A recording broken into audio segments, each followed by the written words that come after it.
This is a perfect example of how the Mossad works and all these other agencies that work for the Zionists. Of course, this is the campaigns against anti-Semitism. And of course, the Zionists and 80-something% of the people who call themselves Jews aren't even Jews, are Semitic. Everyone knows that. But of course, you say anything. But this is what they do, these Asian provocateurs.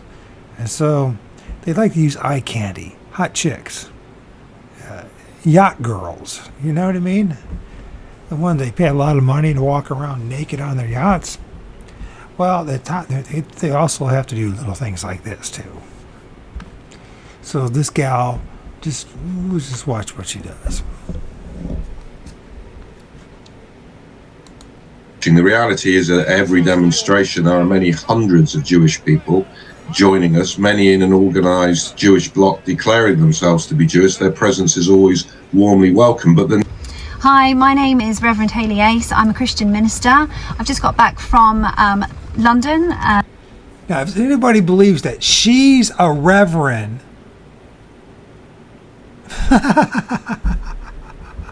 I was standing at the edge of the Palestinian Solidarity Campaign March with some friends. As you can see, I am wearing my baseball cap, and it has a Star of David.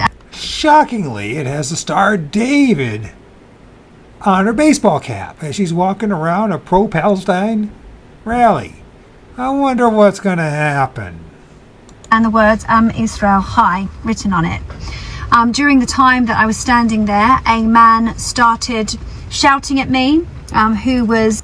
Poor girl, oh, I feel so sad for her. A man shouted at her. Oh. Completely, his face was covered apart from his eyes with a kafia, Palestinian headscarf. Oh my God, he had a kafia Off on him, started shouting at me. There was no interaction from my point of view. Oh my God, he only had a kafia. And he just started to shout horrible things. He said to me, F off, Jew, go back to Poland, go back to... Oh my God, he said that? Oh my God, we've ever passed new laws to protect the hot freaking paid shill. Poland.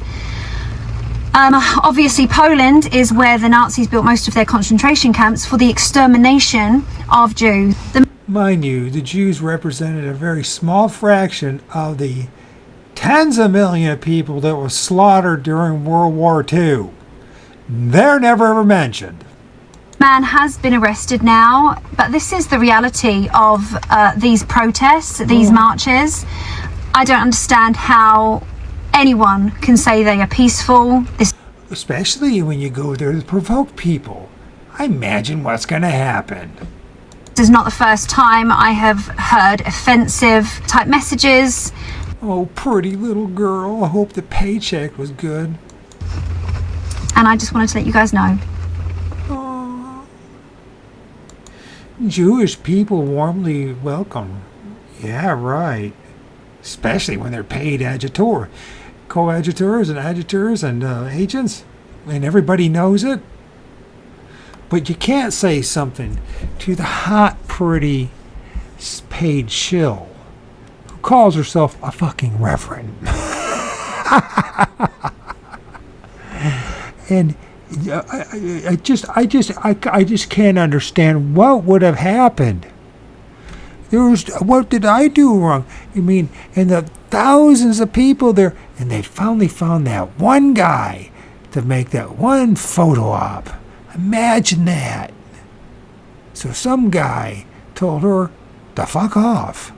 And that was the end of the world. Oh my God. I feel so sorry for her. I really feel sorry for the sucker that has to spend the rest of his life with that odd witch. God. I swear people will do anything, and I mean anything, for a frickin' buck. So my name's Emily. I'm a member of O.R.D, which is a member of the wider Jewish bloc on these marches. Why are you here today? I believe it is my solemn duty, not just as a Jew, but as a human being, to stand here and demand for an immediate ceasefire, and to show that these marches aren't an unsafe place for Jews. There are hundreds of us here today in solidarity with Palestinians.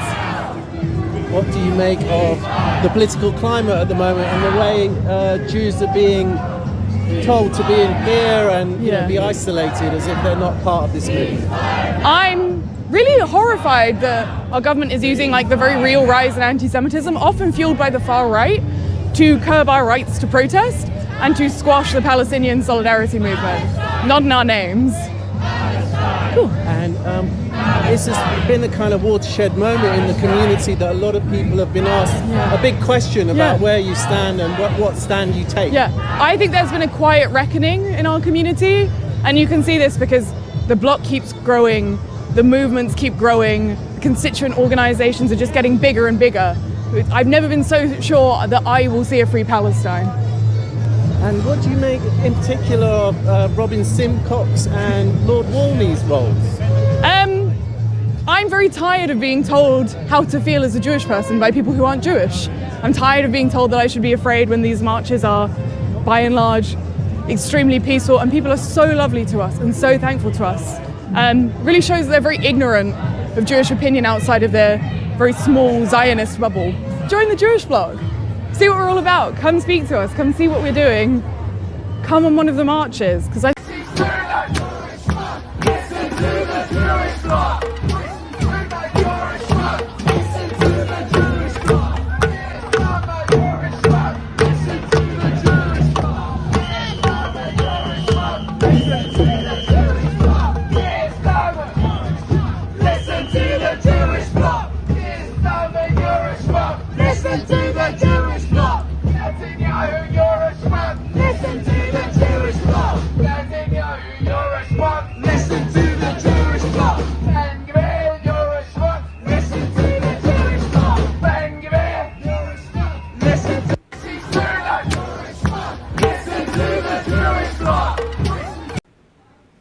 But perhaps our callous indifference to human suffering is to be expected. We, after all, kill women and children on an even vaster scale in Iraq and Afghanistan. There will be more Palestinian children who die. There will be more UN schools used as a sanctuary by terrified families, blown to bits by Israeli bombs, with more than 40 killed, half of whom were women and children. There will be more emaciated, orphaned children.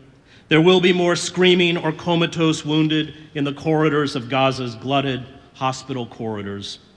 And there will be more Israeli lies. For that is what governments do in war. They distort and manipulate the facts, knowing that propaganda is a vital instrument in wartime. The shelling of the UN school in Jabalia took place, Israel said, because Hamas fighters had been firing mortars from near the school entrance.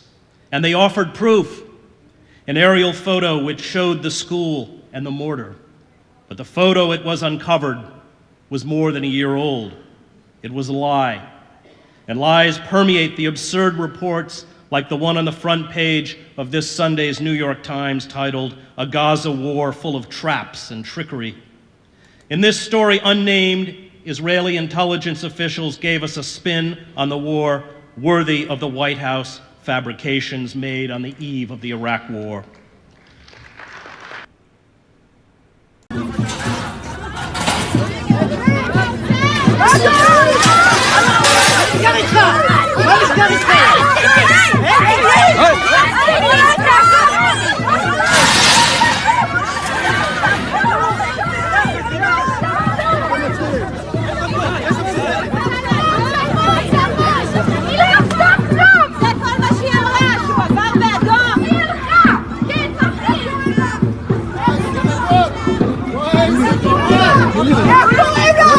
איך קוראים לה?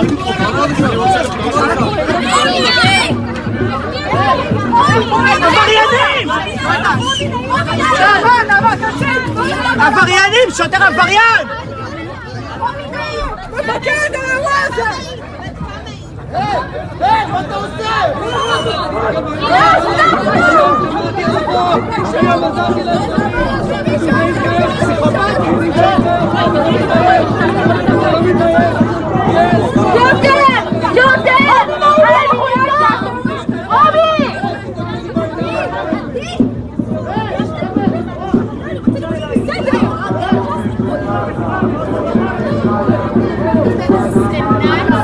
קוראים לך? רומי, אנחנו איתך! שוטר! שוטר! אריה, כשובר!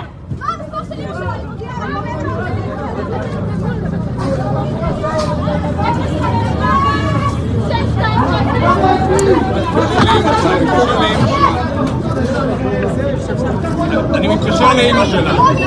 שי, אני מתקשר לאמא שלה.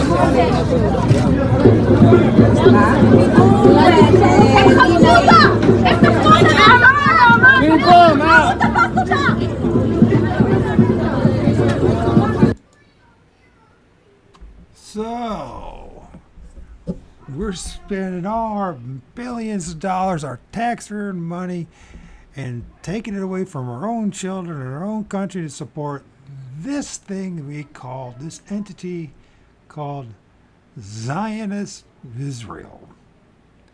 And this girl, all she did, she got arrested for saying Ben Gerv, or whatever the hell his name is a criminal. That's it. Anybody that's supporting Zionist Israel at this point has got their head so far up their ass, they have no clue what they're doing.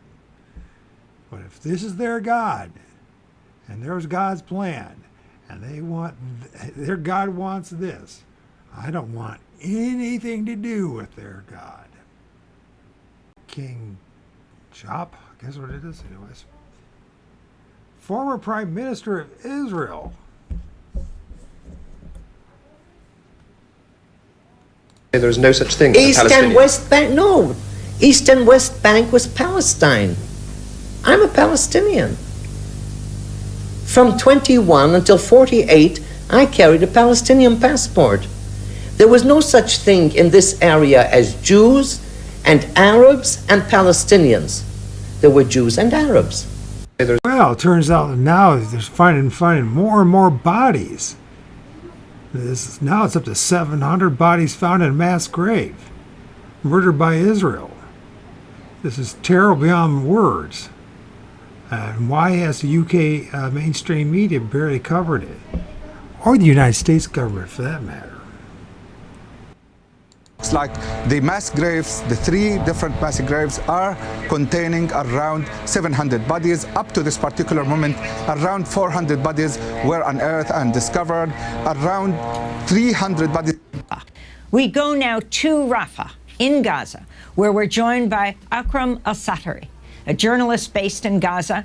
Welcome back to Democracy Now!, Akram. Just moments ago, Palestinian officials held a press conference in Rafah regarding the mass graves at the Nasser Medical Complex. Can you tell us the latest? I know there's a delay in the broadcast.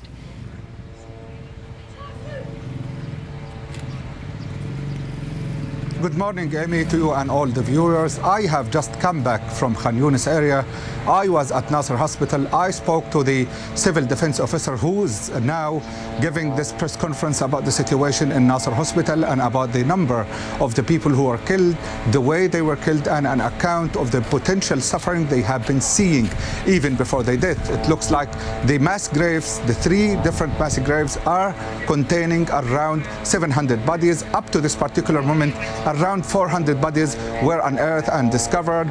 Around 300 bodies or even more are still in the ground. The bulldozer, one bulldozer, because of the very limited resources, is working there for the sake of just digging out the bodies. Family members are lined up there. Family members are trying and rushing with passion and with great deal of sorrow to identify the bodies of their dear. Some of them manage to identify the bodies. Then you hear the outcry, you hear the people screaming, crying, and mourning the death of their dears. But at the very same time, they feel a little bit relieved because they finally found the body of their dears. I spoke to a mother who's around 42, 43 years old.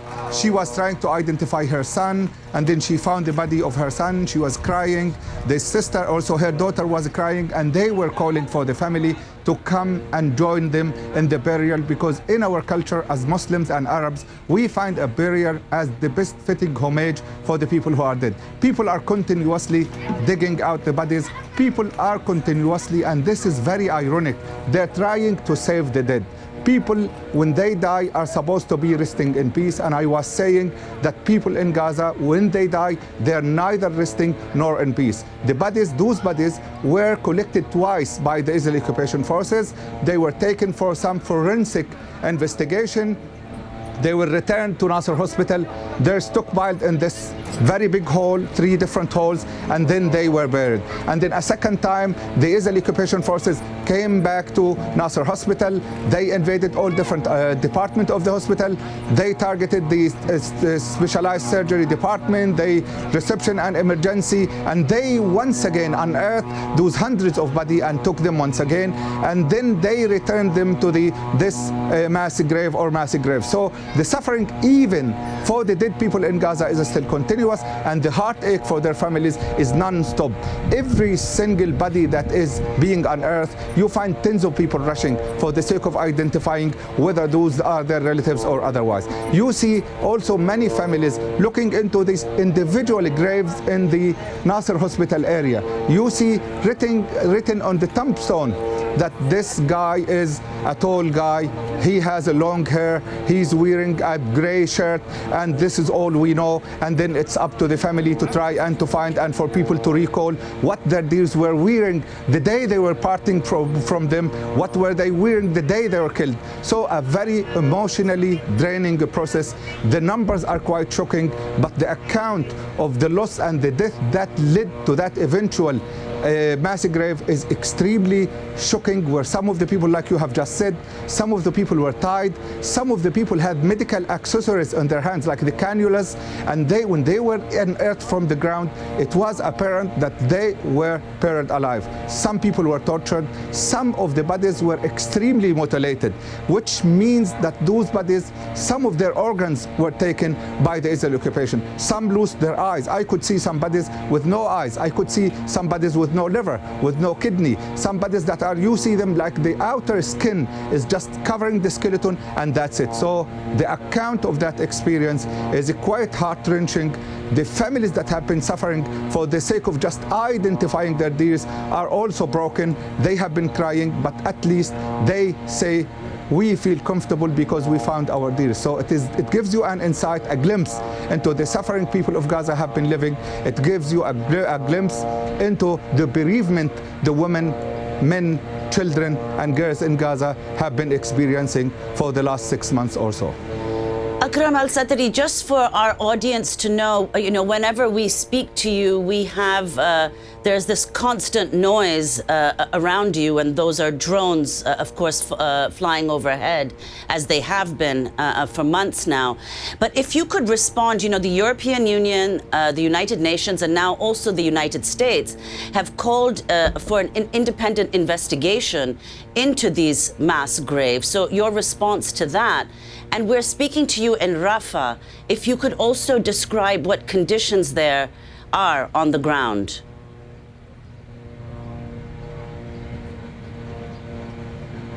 Well, as to the independent scrutiny or investigation committee that needs to be developed, I've been working in journalism for around 16 years now. I have been hearing about the independent committees, commissions, inquiries, fact-finding committees, and international reports and tribunals about the situation in Gaza, looking into the particular details of the incidents that were taking place, investigating the death of several people in mass killing incidents, including the war in 2008, the war in 2014, and the war in 2021.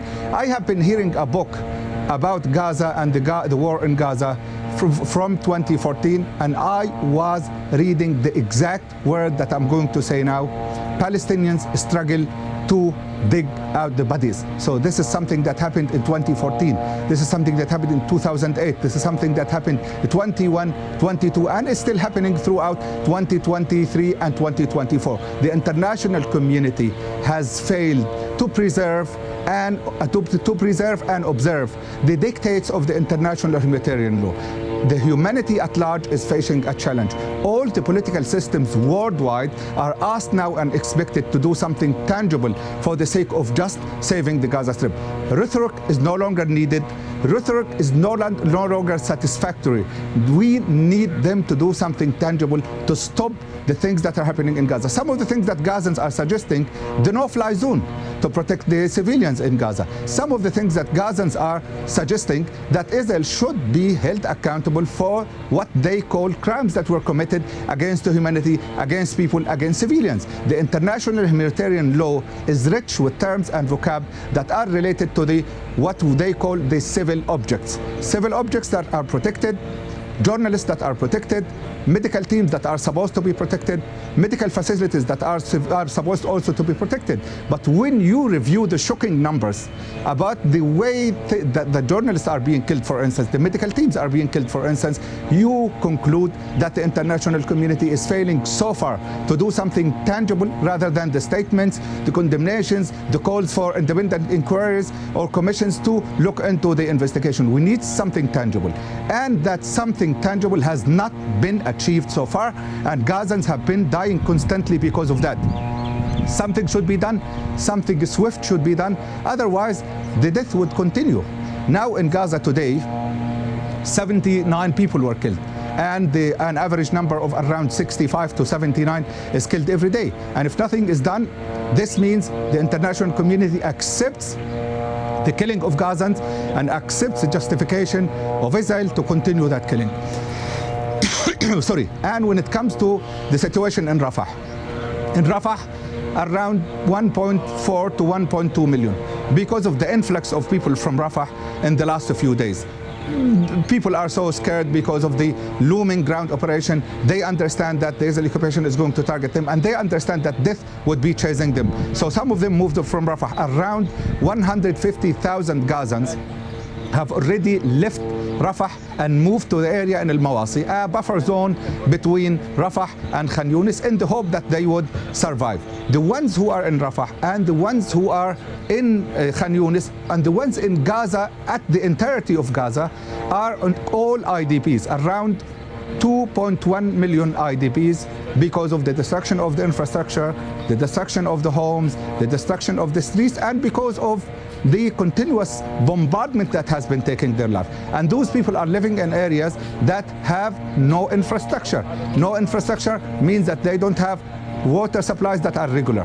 They don't have sewage systems. They don't have food. They don't have even drinkable water that with which they can cook the food. They don't have houses. They're living in tents and to on and on and on it goes.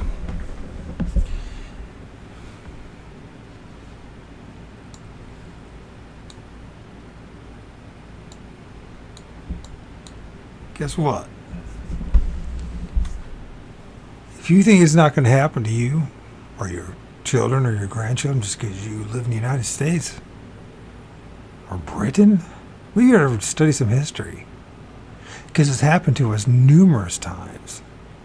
These corporate fascists, these Zionists, if these people, if you know what, if they want what's under your feet, if they want your place, you think you got to say, well, I got guns. Oh, you got guns, do you?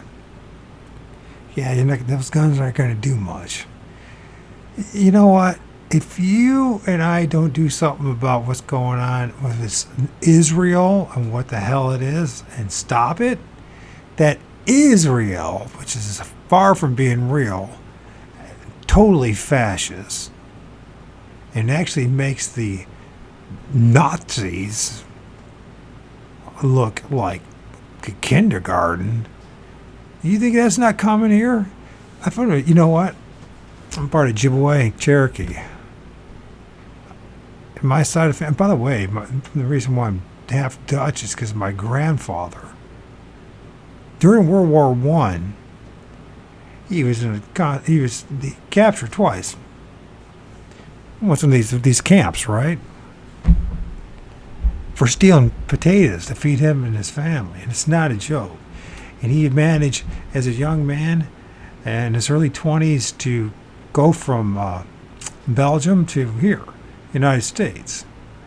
Met a Belgium gal, so I'm half Belgium. Got some British in me. Our ancestors, the reason why we're here is because of all this bullshit. And we're still letting it happen.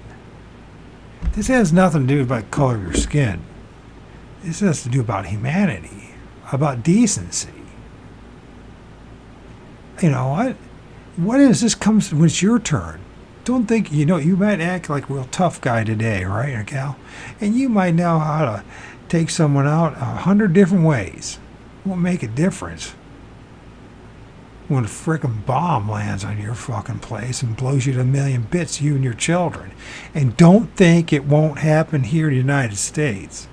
If we don't stand up to this military industrial complex and Zionism, British Zionism, Anglo-Saxon,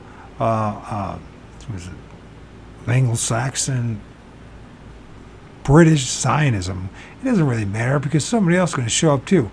If we don't stand up from this bullshit and stop it, this is the future. Don't think you're okay. Don't think it's okay. Believe me. Just look what's happening. Watch what's happening to simple protests. People that want genocide to stop, and the thugs show up.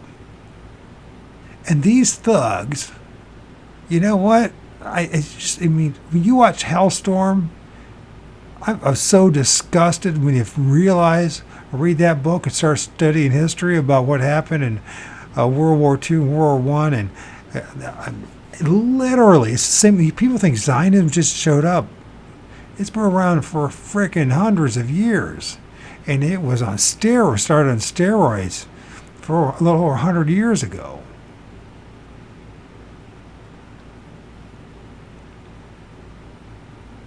You got to stop living in make-believe. You got to stop living in fantasy. If you want to believe in God, that's fine. But let me tell you something. If you don't have enough courage to challenge and question your own fucking faith, you know what's going to happen? That delusion, that fantasy of yours, that faith of yours is going to lead to a whole bunch of hardship and pain for a whole bunch of people. And you're going to do it in the name of God. Can you imagine what it must be like? These Palestinians, the true Semites, did nothing but be in the wrong place at the wrong time. And by the way, it's happened tens of thousands of times before. It's going to keep on happening until we wake up. Humanity, this is nothing but being liberal, left or right, being conservative. It's about just being a decent human being. That's all it is. And remember, this could be coming to your door.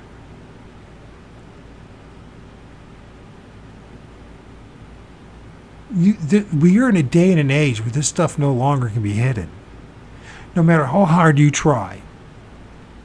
No matter how hard you try your censorship. And believe me, I've been censored like you can't believe.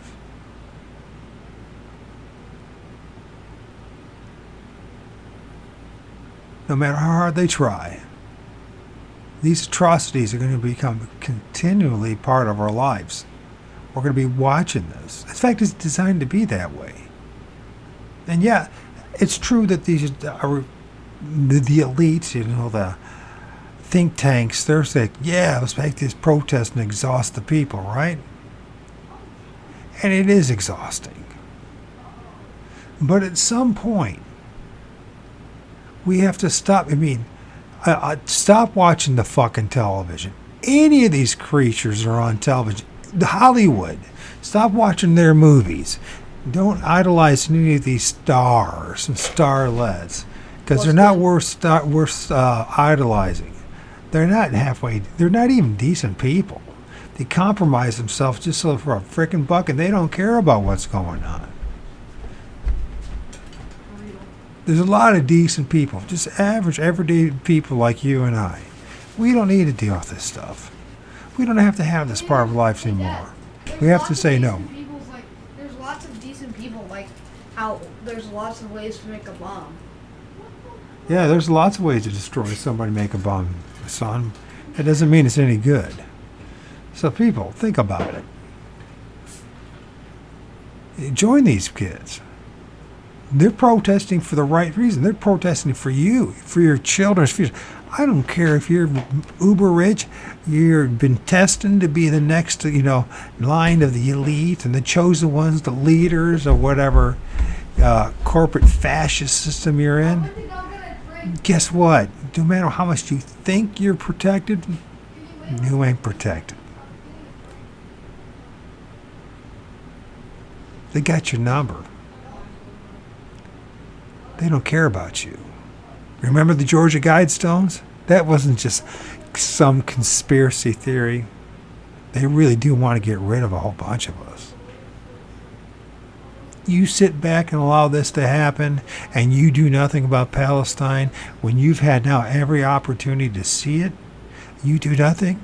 You deserve what's coming. And in some ways, if you don't do anything about it, I say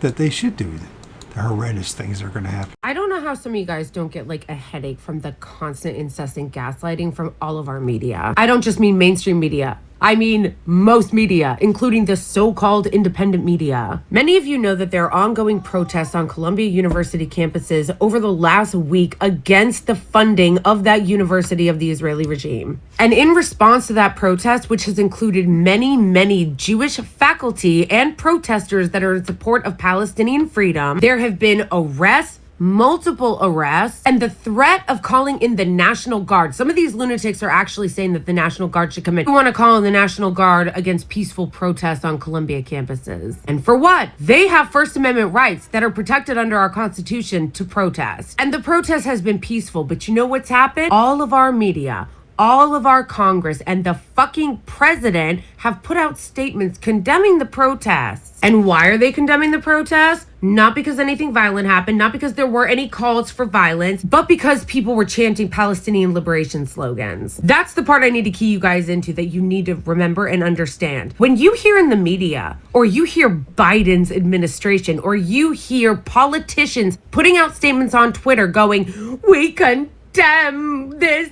harassment and blah, blah, blah, blah." There have been no calls for violence. When they say that, they're talking about people chanting about Palestinian freedom. That's what they do. They conflate that. It's the same shit that they did to the professors of the universities they ended up getting fired. It conflated chants of Palestinian liberation with threats and violence and got those professors to step down. So please be aware when you hear stuff like that, whether it's from our media or from politicians putting out statements or from the White House, because they are lying. It is taking the chance of liberation and conflating those with threats. They are lying and they know it. And people have First Amendment rights and they have the right to chant those freedom slogans whether it makes you uncomfortable or not. And if you think that protesters, including Jewish protesters for peace, protesting on behalf of Palestinian freedom should be arrested or that the National Guard should be called in, you are a fascist. And one last thing, the fact that this is what they're focusing on, that the media is putting so much attention on this, that our Congress people are putting so much attention to condemn these protesters and their right to free speech, and that our president is putting out statements out about it, all of them are deplorable because they've had nothing to say about all the people that were just bombed in Rafah. 22 people were killed in Rafah, including 18 children. They've had nothing to say about a mass grave being discovered under a hospital just this week. And they have had nothing to say about the countless Congress people in our Congress, as well as countless Israeli officials who have come out and straight up made genocidal claims against Palestinians. Nothing to say about that. Nothing to say about that. But you're really upset, offended, and concerned about a couple students getting uncomfortable at a pro-freedom protest. That's what needs to be top of the news. And the message that they're sending, both implicit and explicit, people like Tapper Jake over on CNN doing fucking PR for all the cry bullies on this Columbia College campus, instead of doing his fucking job, the implication is that Palestinian lives don't matter. They don't matter because it's not worth it it to the White House or to any of the moron talking heads over on our fucking corporate trash ass media to actually report on what's really happening or things that are really important or to give weight to some of the things that these people in Congress and in the Likud have said. Oh no, that would be reporting. Instead, let's just bring Tapper Jake out again so he can talk about how uncomfortable some of the students are. Breaking news, a bunch of college students wouldn't leave the campus. You're a clown, Tapper Jake. Jewish Karen caught on video lying to the police. Is not in harm's way. Nobody is going to hurt them. Nobody is going to attack them. This person is not in harm's way. They are free to leave. Nobody is going to hurt them. Nobody is going to attack them. This person is not in harm's way. Yes, they're right in front of me right now. They're doing sciences. This person is not in harm's way. I need funds, genocide. I need help. I know that, but they're surrounding me. They won't let me move. No, you are free to move. You are free to move. She is free to move. You are free to move. You are free to move. They're surrounding me right now. She's free to move. She's free to leave. She is free to leave. No one is surrounding her. Nobody is surrounding you. She is free to leave. You are free to leave. There's 1, 2, 3, 4, 5, 6, 7, 8, 9, 10. There's Western University. These are students. They're surrounding me. I can take a picture. She's free to leave. No one is surrounding her. No one is surrounding her. No one is surrounding her. I'm just walking my dog. I need help. She's free to leave. I'm a Jewish American. I need help. Please come and help me. I'm wearing a white Adidas shirt. I have a dog with me. Walking my dog. I need help.